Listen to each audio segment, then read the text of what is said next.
All right, good morning. Here we are in our first interactive oral of the Ibsen's A Doll's House, and we're going to begin today with Allison Wenner. And Allison, I'm just going to flip this toward you. Okay, you guys ready?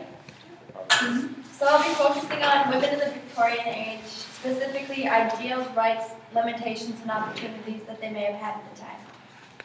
The term Victorian age originates from the reign of Queen Victoria, who really influenced society in thinking that the woman's proper place was in the home, and that motherhood and domesticity were considered by society to be a sufficient emotional fulfillment for all females.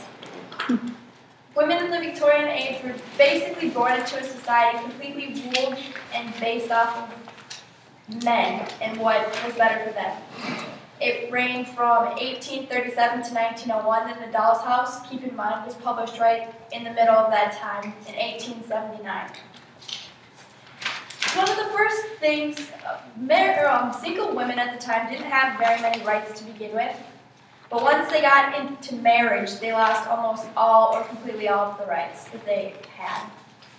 Marriage was possibly one of the most significant roles in a woman's life because most women did not have the opportunity to marry. But it was almost a necessary key to survival because they were limited so much. They weren't allowed to own or purchase property. They were not allowed to work certain jobs except prostitution, which I'll get to later. And so basically they had to be completely dependent on men. So even if they didn't want to get married, it was almost a necessary way for them to survive. As I said, the law prohibited them from working from certain jobs. So they really wanted to get married. And married women were stripped of all legal rights when they entered marriage. Their personal belongings, earnings, and property belonged to their husbands, and they were basically property of their husbands, and their children would also become property of him. By law, women were defined as legally incompetent and irresponsible, so they are not allowed to take out loans like we see in Ibsen's A Doll's House, or do any legal matters without the husband's participation. There was a quote that I read actually, and it claimed that men would get a nice job, get a house, and then women, once they married, would become part of the furniture. So if that gives you a view of how women were viewed. They were supposed to be dainty and simple, and take care of the children, take care of some financial matters, though they were considered stupid, and then also take care of the maids, so their primary place was in the home. 18th century jurist William Blackstone described a married woman's legal status as, in law, a husband and wife are one person, and their husband is that one person. Women also had no right to sue for divorce or to the custody of the children should the couple separate. So when we see in A Doll's House when Nora leaves her children, she had no right to do that for one, but then she also has no custody of the children, but we'll get to that later. And sex also played a major role in society back then because it was viewed as something really negative for women and something really positive for men. The Victorian era was kind of a double standard society where men had right to do basically whatever they pleased and women were very limited. In order for a woman to be qualified for marriage, she had to be a virgin, plus she had to abstain from sex and any sexual thoughts and desires until she had a marriage proposal. But a man was allowed to have premarital and extramarital sex. And a woman that was married was supposed to also abstain from sex because they thought it was adultery, or a form of adultery, and it was really dirty for the wife to be thinking and having such pleasurable thoughts. And she was supposed to be pure and a sort of angel and a role model for her children. And women were also viewed as sexual objects. There was no pleasure in sex for them. And a husband had complete control of his wife's body, so marital rape and beating occurred frequently at that time. Sex was viewed only okay when a couple was trying to have a child, so sex for any other reason rather than creating the child was frowned upon, and being a mother was defined as being pure and sacred and a saintly icon for the children. So mothers were particularly viewed as virgins, because they only had sex to create the child, and they had to abstain from sex. And any woman that tried to seduce her husband could lose the right of being the mother and have her children taken away because she had such negative thoughts. So following social standards was considered more important than maternal love. And husbands, like I said, were also to be allowed to go and have sex with prostitutes, even though it was frowned upon. So the only other option, basically, for women outside of being married was prostitution, which was huge during the Victorian age. It was legal at the time, and it was considered dirty, but it was protected by the law. So obviously there was something a little bit fishy about that.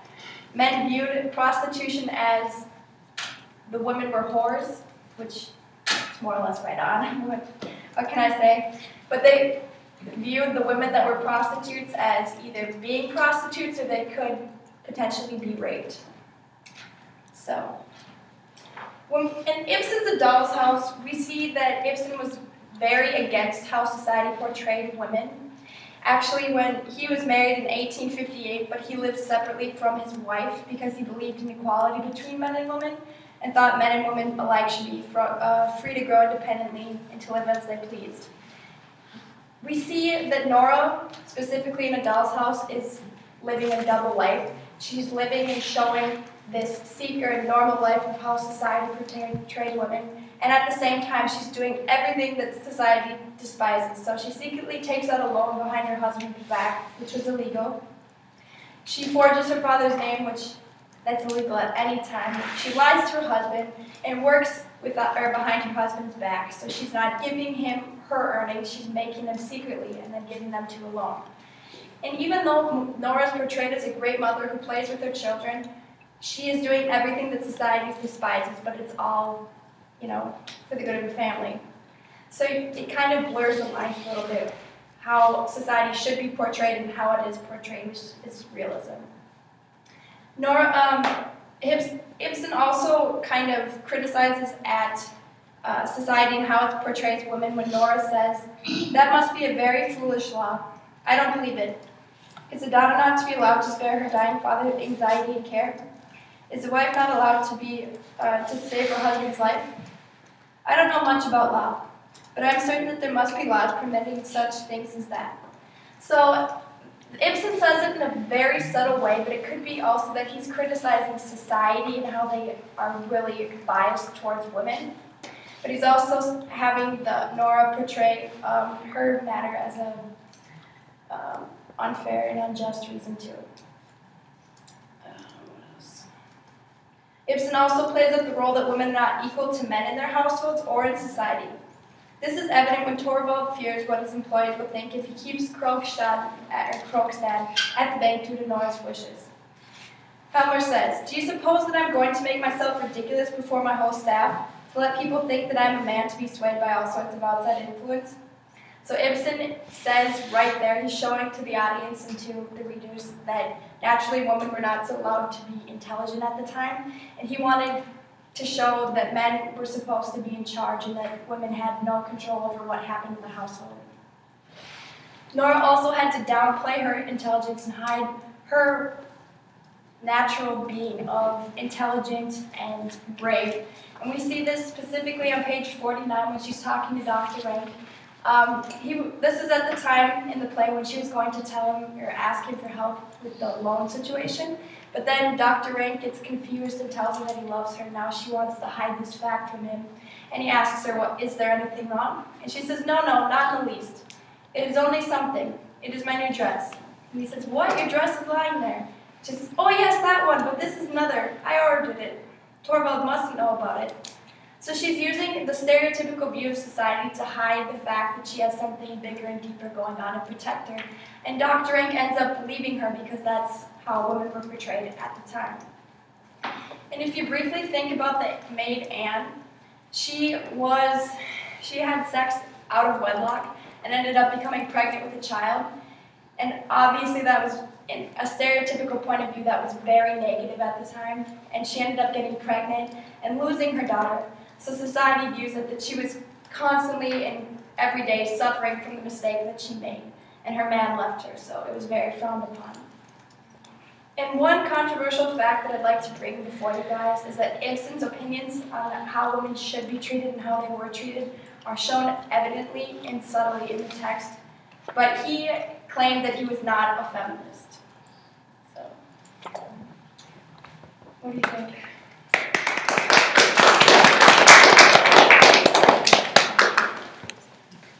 Great question. What do you think? Thoughts, reactions, something you hadn't considered before. I think. Yeah. Yes. Okay. I think part of the reason why Ibsen might have said that he wasn't a feminist was because he didn't want his work to be used as a tool. Like, I mean, it's a great play and it has a lot of literary value as well as like social commentary value. And my guess is that he didn't want it to be overshadowed and just like used as like a, hey, look at this feminism. Like, I think that was important to him, but he didn't want it to become just that. So that's my guess. I also don't think that he could make the claim that he is feminist just because of how Nora is portrayed for some of the play. It's like she almost is fitting into the role of the prostitute more than anything. Can you explain more about that, Alex? What do you mean by fitting more of that role then? Well, I mean, because in the work when Dr. Rank, she's kind of flirting with him, and she almost is. It seems that she's trying to get that reaction out of him, and then she almost regrets that afterwards. Yeah, it is interesting. How frequently does Nora use her sexuality to try and get what she wants? With her husband, Dr. Rank, primarily, but I think we could find several examples where it's not just the one time with the stockings. Okay. Tamara. What I was going to say in the beginning is after you kind of explained pretty much the roles of females and males, I don't think that it's fair. I mean, I agree with him saying that he's not a feminist because he's just basically voicing his opinion that like women and men should be equal. So I agree with him. I don't think it's fair for people to be like, he's a feminist, look at what he's saying, you know? So, yeah.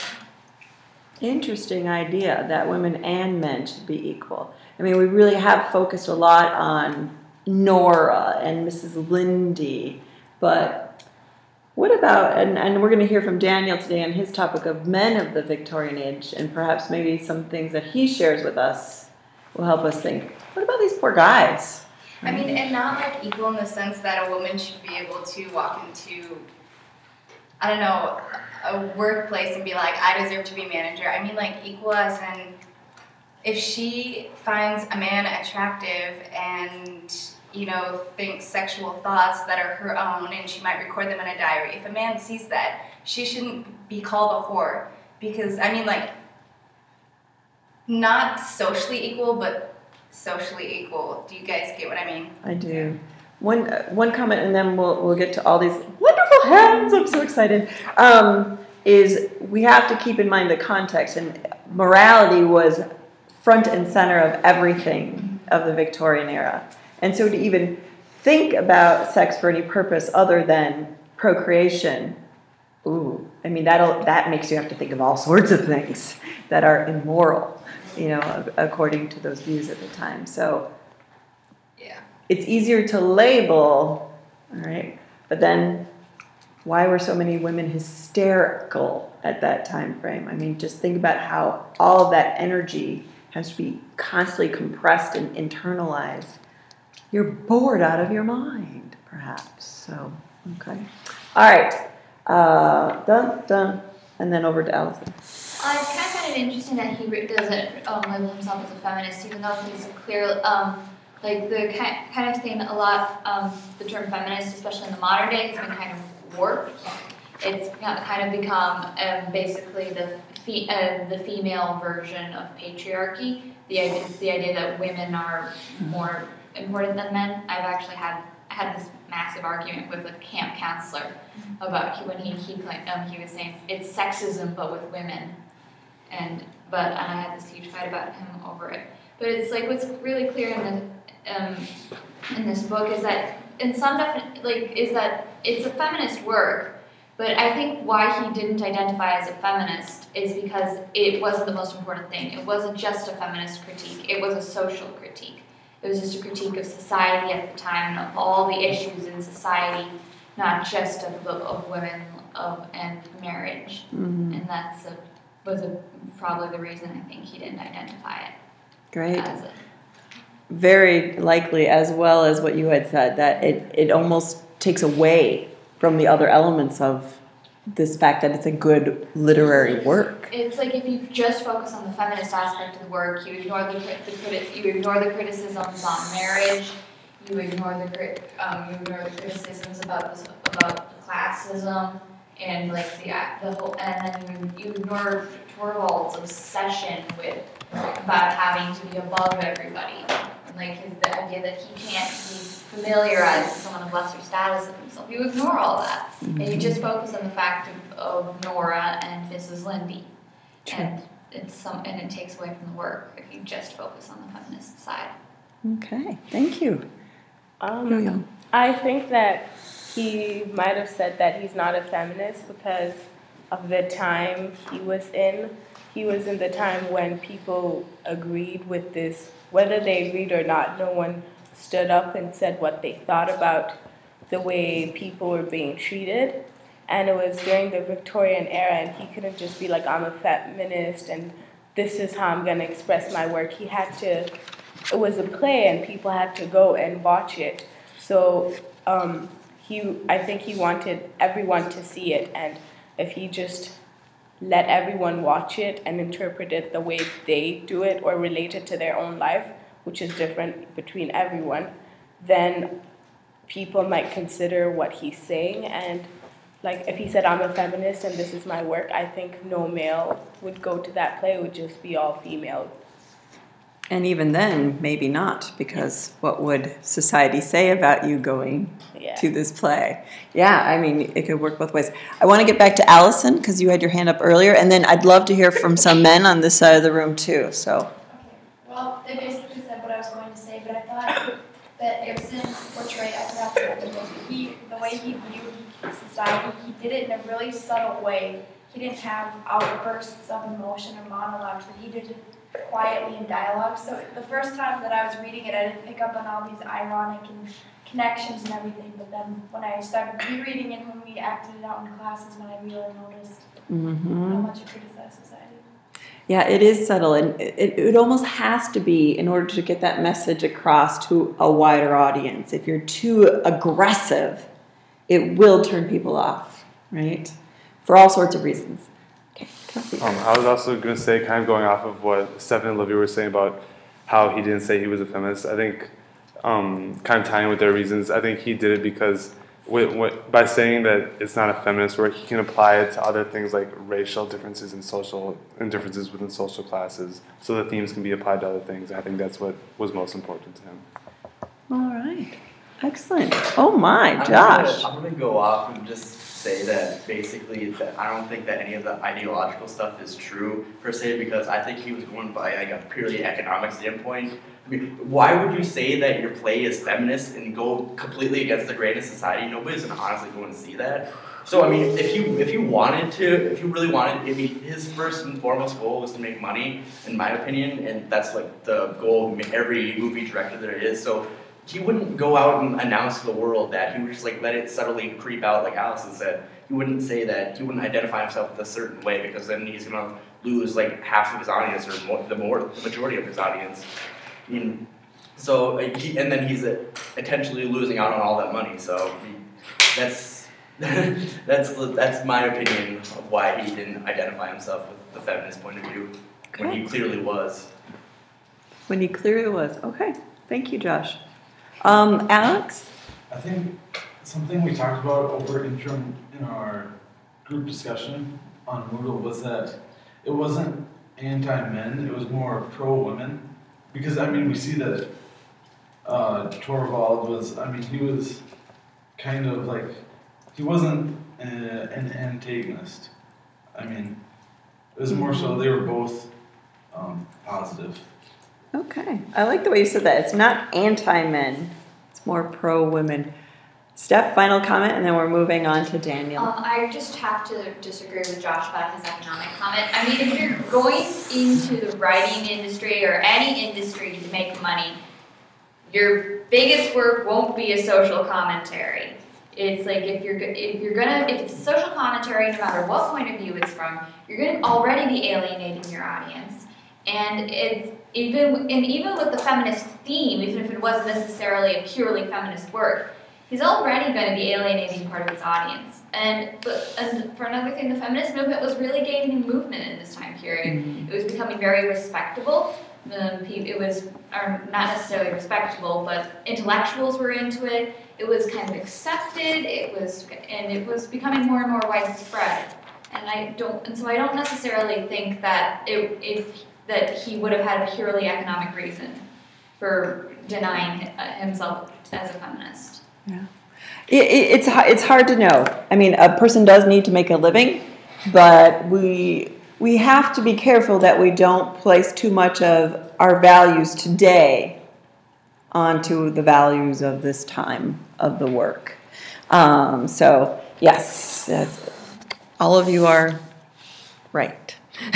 Just to varying degrees. So sift from that what you will. And now we're going to move on to Daniel. Oh, sorry, I'm the one on the phone.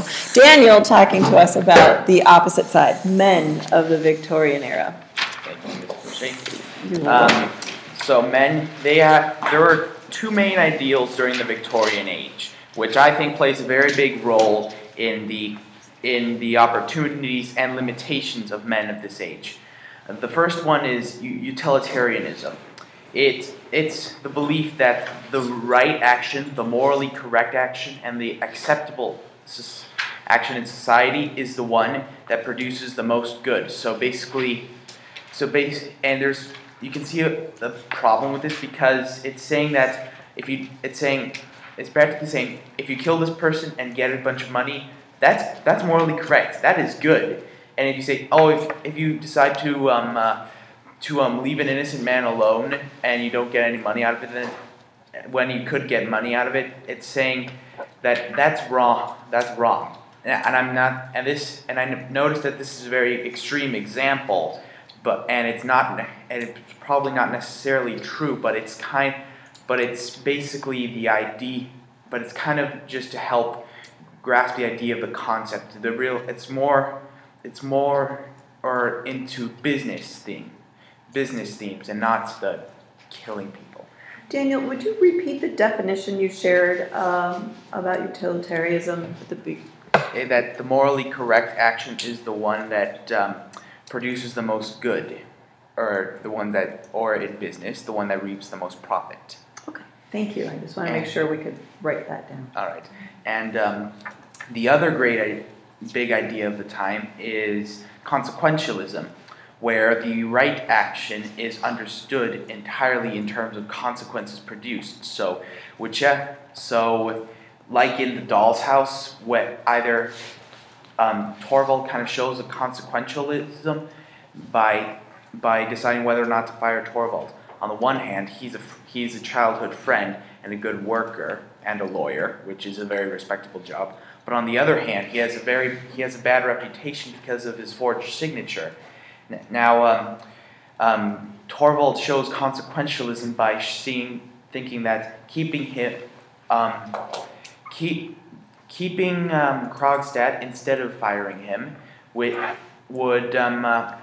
cause more consequences than if you were to simply fire him, because by keeping him, he would show that his wife has an influence over him, and he would be keeping a presumably morally incorrect man, and that would produce more consequences than if he were to hire Mrs. Lind for the position that Krogstad would have taken.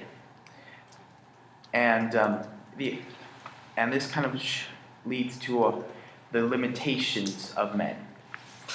Now, early in the Victorian age, this was kind of before these ideals were implemented. There was unemployment everywhere. There was poverty. There was rioting because of unjust work conditions everywhere, and there were tons of people in the slums. And then the ideals came in of utilitarianism and consequentialism, and then it kind of focused more on the profit.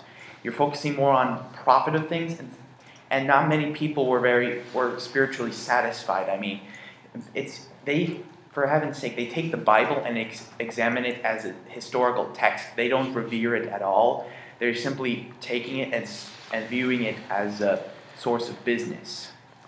And there are also different sciences that came out of this that kind of went against the spiritual ideals of the people of the time, like geology, the study of the earth, which is by some religions considered to be sacred, and astronomy, studying of the heavens that challenged the belief that we are the center of the universe. And there is spiritual significance in that, and by challenging it, we are challenging their beliefs.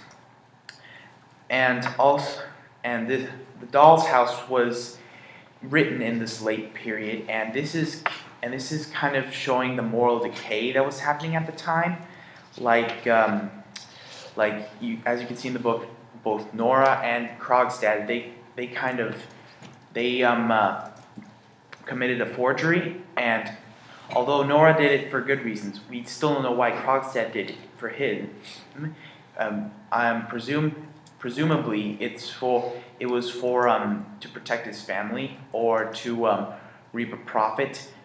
The book presumably leads us to believe that it was for a profit, and which shows a bit of moral decay. But I believe the biggest example of moral decay is in Torvald, who in the book he fires Krogstad not only for his forgery, but also because he's too personal with him, because he believes he was above Krogstad, right here. On the contrary, he thinks it gives him the right to adopt a familiar tone with me, and every minute it is, "I say, Helmer, old fellow," and that sort of thing. I assure you, it is extremely painful for me. He would make my position in the bank intolerable. Torvald is basically saying that he's firing Krogstad because I don't like the tone of voice he's using. So, goodbye. That's kind of not very... You're kind of seeing a big decline in reason here. You're seeing your profits are kind of becoming more important than reason or basic rights.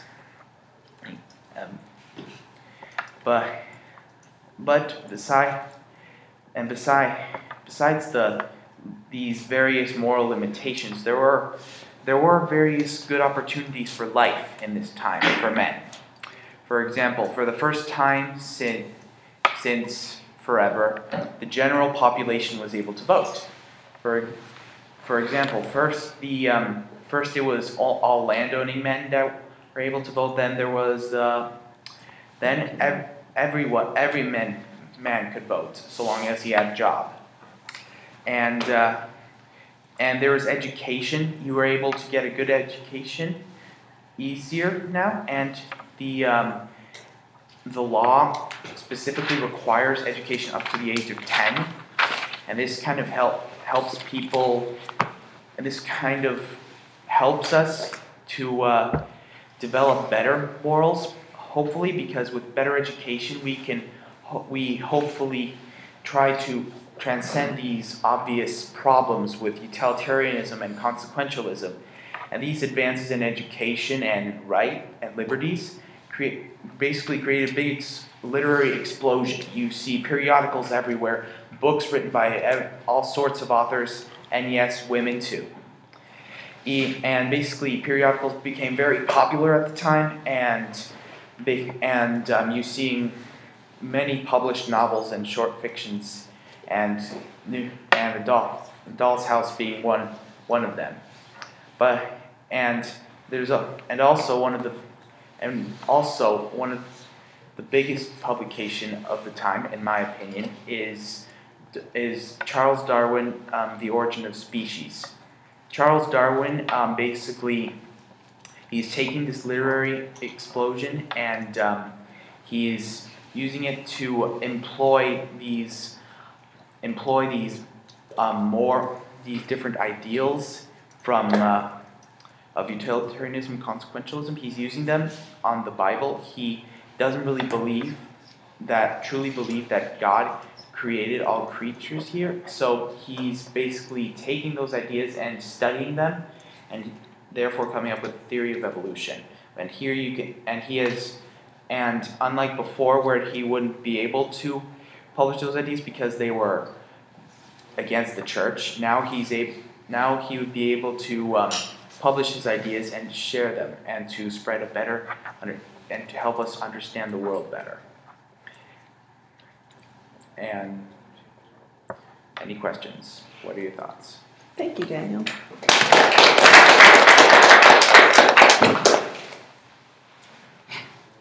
So you said the definition of utilitarianism is the morally correct action that produces the most good, but did they define good as money then, or like how did they define it?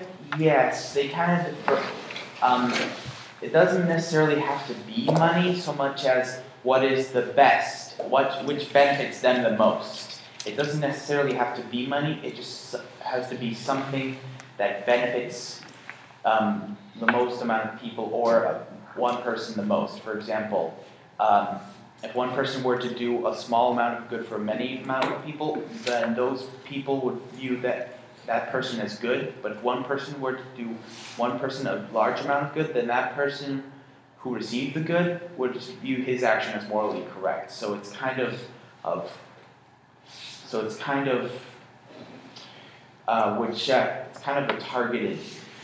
targeted moral. Think of it in relation to social problems at the time. So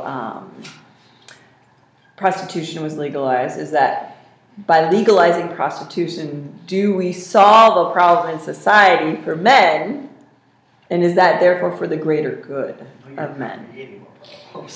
Well, yes, but if you think about the value or the viewpoint of sex during this time, all right, you're not supposed to have sex before marriage, but men should have sex before marriage is kind of the can, all right, and therefore how do we allow this to happen? Well, I'm not saying it is for the greater good, Josh. That's not what I'm trying to advocate here. But I'm just saying that's just an example. Or the fact that he said education till the age of 10. How does that then, it's expensive to educate our citizens, but does that have the best benefit for the majority of people in the long run? So that's kind of getting to what Daniel's saying. But could it be as simple as a decision for a family or a decision for a company? Yes. So.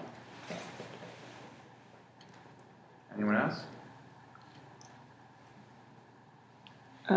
Olivia, then.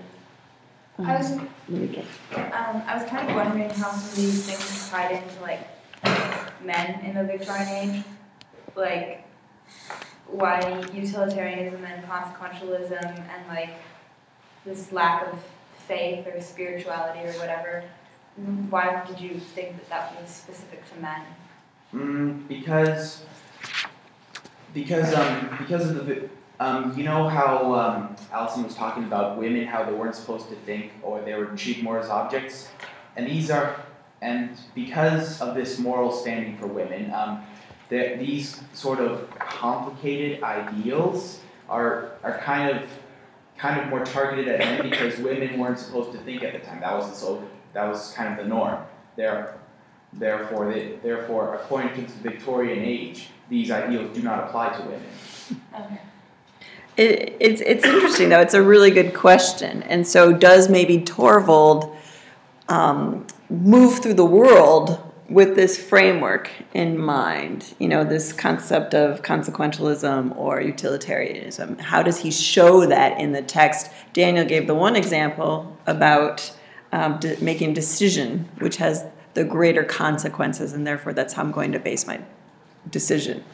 But are there other examples that apply to men in particular related to these two ideas?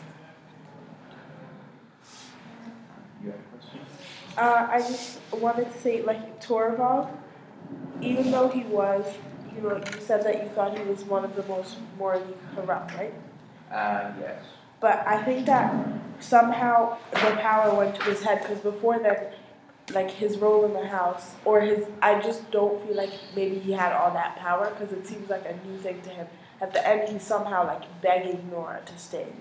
Like, I think it's like a front, so he acts really tough and stuff, but like he knows he needs Nora. He knows he like loves her, and he knows he needs the children, and he knows he loves them. He knows that this position at the bank is really important, and he knows he needs that. So maybe it's because of all those things that he allows himself to be morally corrupt, because because he's kind of using this thing of utilitarianism, that if he were to embrace these ideals, then he would be able to reap the most benefits for his family, because he's basically protecting his high position. He's using these defaulted morals to bring the most good to himself and to his family. So it's kind of using immorality to bring the greater good to himself and his family. That's an interesting idea. Something to think about, though, is a man's job at this time and place is to provide for his family, right? Once he's married, that is his job. He must do all he can to protect and provide for them. Fatherhood must produce children, right? Does he need to raise them? No. I mean, think about how parenting has really changed since then and how much it stayed the same. Who is a primary parent in your household? Who is the one who does the most parenting? Is it primarily a man, or is it primarily the woman? We talked about gender roles a lot at the beginning before reading this text. But, looking at who is in charge of home and family and providing for them, protecting them. It's interesting how much has really changed since the Victorian era. Something to keep in mind is you must look at Torvald and Rank and Krogstad through that lens. What was the Victorian man supposed to be like, and are they meeting those expectations? Or is Ibsen presenting them as maybe going against them a little bit in some way? All right, go ahead. Well, I was just going to say that when I read the play, I see Dr. Rank as probably the best male character or role model for today's society. But when you think about it, he didn't marry, he didn't have any children. He, I guess he was diseased, he was sick. So in that day and age, I don't know if he would have. Whereas Torvald and Krogstad, who have both had that moral problem, were perceived above him and were as talented as they were. So interesting. All right, thank you for a good discussion today.